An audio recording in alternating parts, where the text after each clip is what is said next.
Estamos de volta com Ângulos e Ideias e hoje o nosso tema é sobre a reforma da Previdência. Então, a gente estava falando sobre causas e consequências, né? Dorival, o que você acha que vão ser as consequências dessa reforma? Olha, eu primeiro pontuar uma coisa aqui que os colegas falaram, né? Que a Previdência ela não é deficitária. A Previdência ela é deficitária. A Previdência não só é deficitária, como ela é um problema para o gasto público. Ou seja, a cada R$ 3 que o governo gasta, R$ 1 é com Previdência. Ou seja, ela é de fato um problema. Você pode falar que ela não é deficitária de uma maneira contábil, mas é aquela história do lençol curto. Se você puxa para a sua cabeça, não. A cabeça está coberta, mas os pés ficam descobertos. Se você puxar para o pé, a cabeça fica descoberta. O problema, é claro, que a Previdência ela é um problema dentre vários outros problemas. E o problema essencial da Previdência é do gasto público. O gasto público brasileiro, ele é desenfreado. Ele cresceu durante esses 20 anos, independentemente de como a economia funciona. O que um governo deveria fazer nos momentos em que a economia está melhor? Deveria poupar justamente para os momentos que a economia ficasse ruim, mas o governo brasileiro não faz isso. O governo brasileiro é uma grande máquina de gastar dinheiro e gasta muito mal. Então, ao meu ver, a reforma da Previdência, ela vai atacar um pouco isso, mas a gente tem que entender também que um projeto de lei ele não é uma bala de prata que vai resolver todos os problemas. Se a gente for discutir aqui o que precisa ser reformado no Brasil para que as coisas se equacionem, são muitas coisas, a gente passaríamos vários programas para discutir, né? Mas, por exemplo, outra coisa que foi falada foi a questão da PEC do teto de gastos no Brasil. O Brasil precisa para ontem de um teto de controle de gastos. O Brasil não é um país que arrecada pouco, o Brasil arrecada de maneira trilionária, o Brasil faz parte, sim, do clube dos ricos, o Brasil tem muito dinheiro. O problema do Brasil é que existe um descaso imenso com o gasto público. O governo se ocupa de áreas que não é para se ocupar e deixa as áreas mais essenciais desprotegidas, né? Ou seja, a proporção do investimento ainda não está sendo feita da maneira correta, os contratos não são feitos da maneira correta, ou seja, no Brasil sobra dinheiro, mas o que falta é gestão. Então, com essa questão da Previdência, é uma coisa que a gente precisa equacionar, porque como é que ela fica desse jeito, né? Ela é dura? De certa forma ela é dura. Ela é necessária? Ela é necessária. Mas por que isso aconteceu? Porque no Brasil nós insistentemente adiamos reformas. Se as reformas tivessem sido feitas como há mais de 20 anos já havíamos falado, nós não teríamos uma reforma muito dura ou propostas muito duras como agora. Mas é necessário que a gente faça esse tipo de coisa justamente porque o país corre sérios riscos de insolvência. Ou seja, o Brasil, qualquer crise financeira vira uma grande crise. Por quê? Porque nós somos institucionalmente mal organizados. Quanto a essa questão da equiparação das idades entre homens e mulheres, né, existe também como havia comentado aqui no intervalo, 7 anos, a mulher vive 7 anos a mais do que o homem, né? E essa equiparação acontece em outros países, né? A bem da verdade, a gente precisa hoje discutir a nossa Previdência de modo que a gente consiga distribuir mais esses direitos e deveres.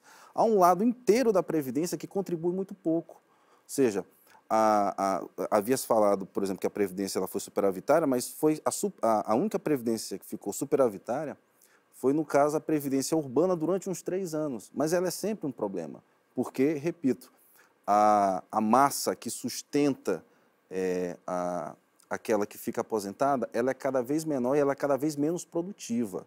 É importante lembrar que o Brasil está estacionado em termos de produtividade há 30 anos.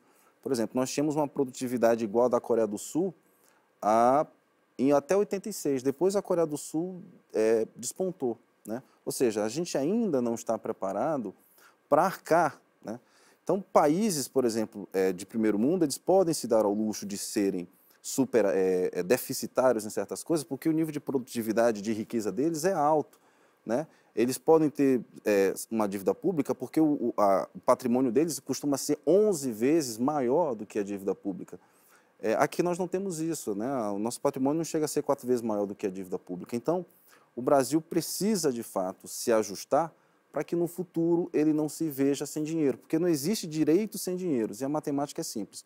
Ou a gente se organiza para tapar esse ralo, né, e reorganizar isso aí, ou daqui a alguns anos vai sobrar pedidos e requisições de direitos, mas ninguém vai ter direito nenhum. Concordo. O Cláudio coloca bem a questão que a Previdência não tem que ter superávit. Eu acho que essa é a função, principalmente num país onde você tem as condições sociais bastante precárias, né? Por exemplo, tu alterar com a reforma da Previdência que o idoso passe a receber aquele benefício continuado de 65 para 68 anos, principalmente com nível de pobreza, isso para quem tem a renda per capita de 25% do salário mínimo. Então é mais uma maldade com os idosos, né, que é feito com a reforma da Previdência, né? E esses cálculos, os cálculos não estão batendo nossos cálculos, né? Eu acho que só minimamente o que a gente falou aqui em 2015, você teve um superávit de 200 bilhões. Né? Você tem superávit se você deixar de gastar com outras áreas essenciais. Mas tu tem um superávit porque a Seguridade Social é composta por esses mecanismos, tu não tem como tirar. Na verdade, ela já é deficitária. Mesmo que você pare com as DRUs e com os outros, até cobranças de dívidas que o governo pode fazer, mas ela ainda é... Não, mas o mecanismo de Seguridade Social garantido na Constituição, inclusive, né, como tu tem colocado, foram 20 bilhões de superávit. Não sei de onde é os dados que tu estás tirando. E colocando a DRU e mais a desoneração para o empresariado, porque as medidas são sempre tomadas para favorecer o grande empresariado e os bancos nesse país. Os trabalhadores sempre são penalizados por esse processo. Isso tirando os desvios da Previdência. Então você tem um processo de seguridade que, como está colocado, é superavitário, né? Agora, que quer dizer que o Brasil é um país rico? Concordo, mas 50% do orçamento da União é para pagamento dos juros para os banqueiros. Né? Então, continua sendo uma lógica. Não exatamente os banqueiros, professor, porque a dívida pública, que é o maior credor da dívida pública, são os fundos de pensão. Os estrangeiros, que normalmente se colocam, normalmente ficam em quarto lugar. Eu concordo que a dívida pública ela precisa ser, de fato, combatida. Precisa de uma PEC urgente para ela. Mas a PEC 55 faz pior. Não, ela traz da área social para essa área ela cuida de uma coisa. Né? Ela precisa ser... Que foi aprovado, tendo a Constituição, mas os governos não auditaram, né, a dívida pública, né, como eu coloquei. Tanto o governo Dilma vetou a auditoria, como o governo Temer vetou a auditoria, porque sabe que é uma dívida, né, que já foi paga por vários anos e a gente tira 50% do orçamento para pagamento dessa dívida e cria uma PEC que tira da área social e coloca ainda mais recursos. Mas, professor, se a gente não controla os gastos, você aumenta a necessidade de endividamento. O endividamento ele existe justamente quando você não consegue fechar a conta. É para isso que o governo utiliza a dívida. Mas é só pagamento de juros. É só pagamento de juros, não é de dívida nova. É só juros da dívida que é gasto 2,5 bi por dia. Mas esse dinheiro de dívida, que foi de dívida hoje, foi um dinheiro que foi aplicado socialmente no outro dia, porque o governo precisou. Não foi socialmente. Esse que é não, tudo bem, eu até concordo que a gente pode discutir a qualidade do gasto público brasileiro, mas uma coisa é certa. Você dar simplesmente mais dinheiro para o governo é a mesma coisa que você jogar gasolina na fogueira. O governo não devolve o seu dinheiro. Uma coisa é certa, nós precisamos controlar esse tragadouro de dinheiro que é o governo, porque o que falta no Brasil é qualidade de gasto público. As auditorias, todas elas podem demonstrar que as coisas não estão sendo feitas da maneira correta, né? Mas você simplesmente aumentar o gasto público brasileiro e sustentar um país deficitário, nós não somos um país que a gente tem musculatura para se manter deficitário há muito tempo. Como se comentou, você pega uma Alemanha, você pega até países que têm um bem-estar social, mas a produtividade deles é alta, eles podem se dar um luxo para fazer um endividamento. É a mesma coisa que uma pessoa com um patrimônio de 1 milhão se endividar com 10 mil e uma pessoa que ganha um salário mínimo se endividar com 10 mil. Como é que vai ser essa capacidade de pagamento? Então, a gente precisa rever isso aí. Eu até concordo que a dívida pública é, de fato, um problema. Ela é criminosa, no sentido de que ela, de fato, vira tal qual um buraco negro, ela continua crescendo e se alimentando, mas, como eu falei, né, é necessário outras reformas também, como uma reforma da dívida pública, né? Eu concordo, Saulo, contigo nessa situação, Lorival, nessa situação da dívida. Por isso é que eu insisto que a reforma da Previdência, ela, apesar de ser necessária, ela teria que vir por outro ângulo, ser acompanhada de cálculos autoriais, de estudos, mas não simplesmente jogar uma reforma que vai aumentar, vai acabar com a aposentadoria por tempo de contribuição, vai aumentar a contribuição, o tempo que o brasileiro precisa contribuir para se aposentar, vai aumentar a idade, vai obrigar aquele trabalhador do campo que muitas vezes só produz para comer a contribuir financeiramente para a Previdência, muitas das vezes ele não vai contribuir. Aí você pega um benefício, como o Saulo falou ainda agora, o BCP, que a gente costumeiramente no dia a dia chama de LOAS. Você vai pegar um benefício desse e aumentar a idade para 68 anos, então são muitas medidas duras que poderiam ser revistas. O aumento da lousa ele vai acontecer preciso falar que não vai acontecer todo de imediato, ele vai acontecer ao longo de uma década. Na verdade, ele vai de 65 para 70, né? 70, progressivamente. É progressivamente. Existem também as regras de transição, essas regras não vão se aplicar. Mas não precisava disso. Na verdade, principalmente os idosos desse país que tem uma situação cada vez mais complexa, né? Olha, é naquela fase da vida que ele precisa do teu acesso à saúde e aí você vem com uma PEC 55, que você vai retirar os gastos da saúde, né?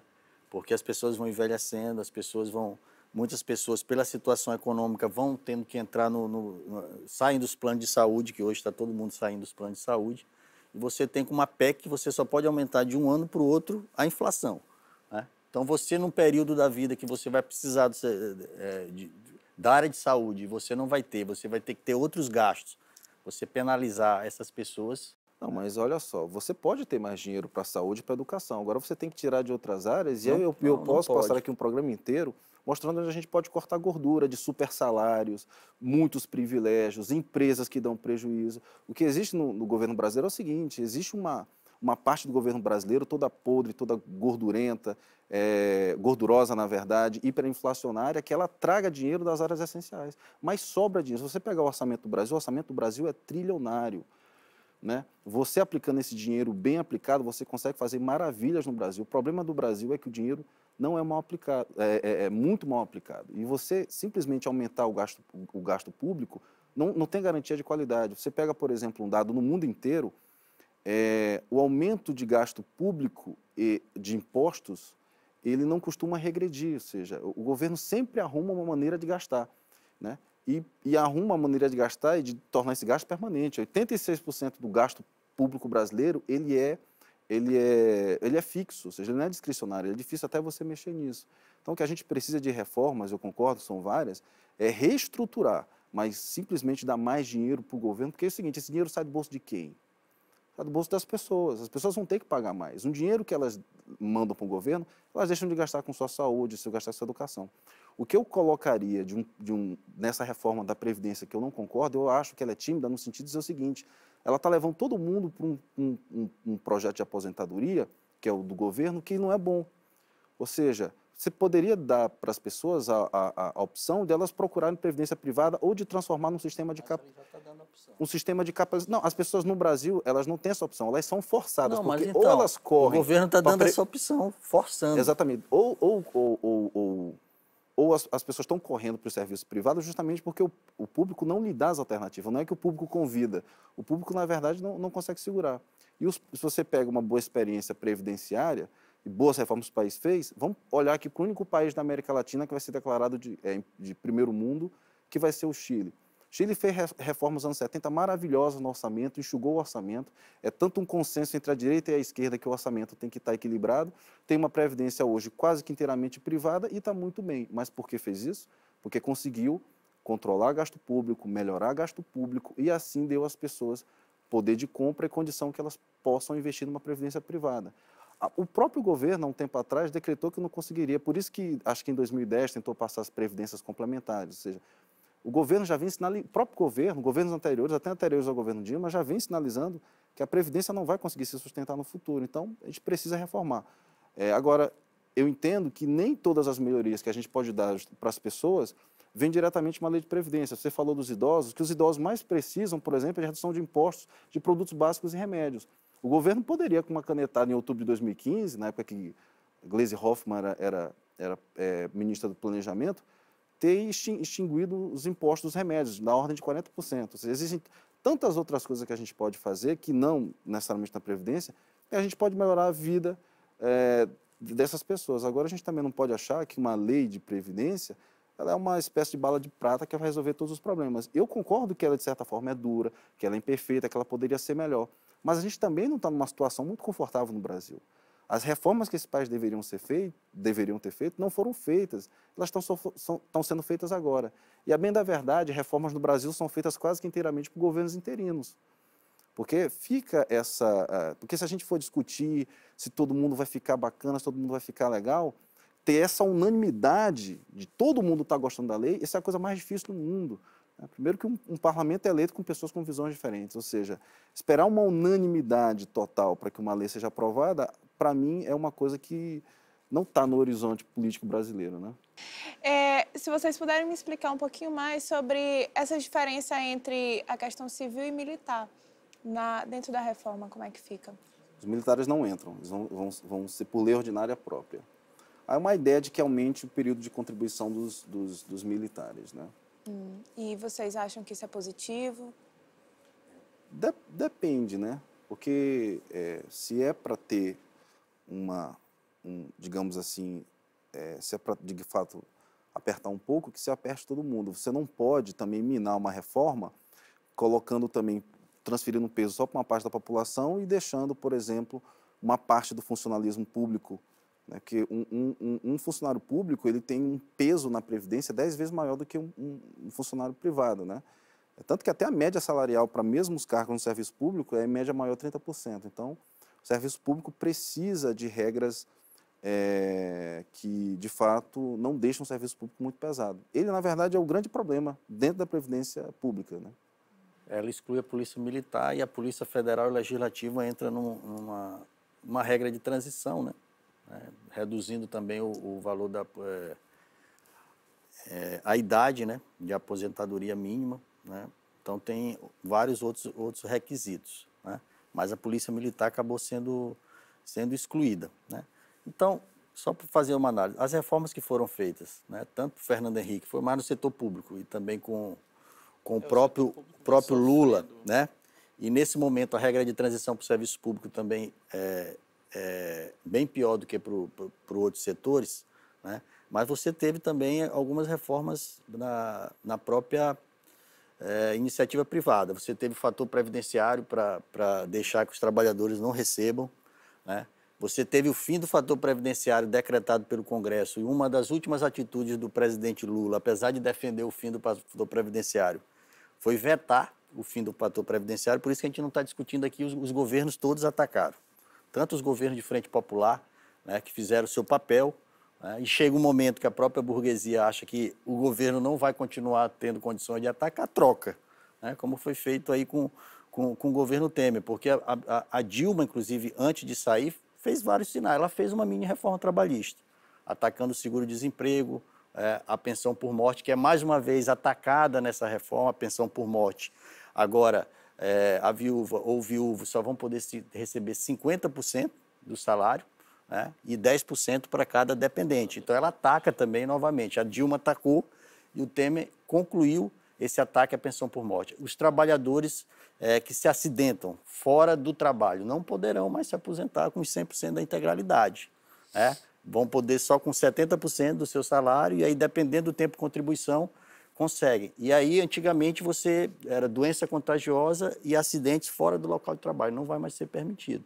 Só pode ter integralidade se for acidente no local de trabalho. Então, ela faz uma alteração e aí isso ataca principalmente os trabalhadores terceirizados, né? Porque a gente sabe que os acidentes, né, dos trabalhadores terceirizados muitas vezes é fora do ambiente de trabalho. E você tem também por isso que tem uma ligação muito forte, né? Os ataques são muito fortes. A reforma trabalhista permite o trabalho fora, o teletrabalho, sem jornada de trabalho, o cara vai poder ficar 24 horas aí sem jornada. Então, é um conjunto de ataques que a gente tem colocado. São reformas para o mercado, né? Não são reformas para pensar, né, nos trabalhadores e trabalhadoras do país, né? Por isso que a gente fez um enfrentamento grande, poderia ter sido feito um enfrentamento maior. Nós fizemos uma jornada, nós da CSP com lutas e também numa unidade, apesar de todas as diferenças com as centrais sindicais, com as outras centrais, nós fizemos um processo de unidade, né?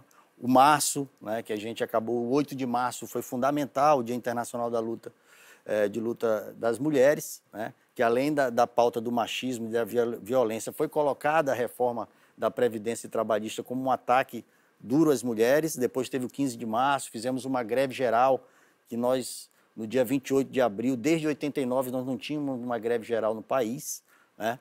E aí depois fizemos um enfrentamento em Brasília, porque realmente fomos massacrados lá pela polícia, foi colocado o Exército, Força Nacional, né?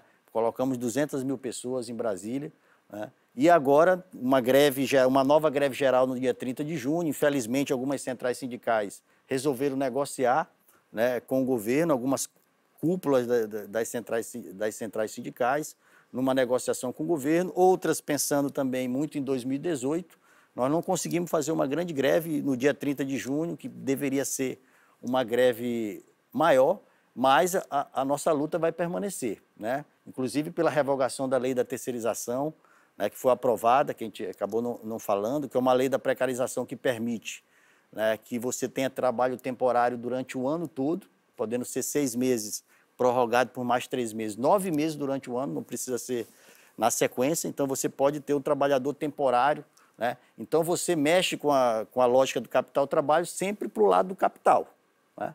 Essas que são as reformas que estão sendo colocadas, né? Você permitir, né, que o trabalhador, na reforma trabalhista, por isso que não tem como a gente fugir dos dois temas, né? A pejotização, que o trabalhador cria um CNPJ, né, e faça um contrato individual, né, com o patrão para retirar direitos, né?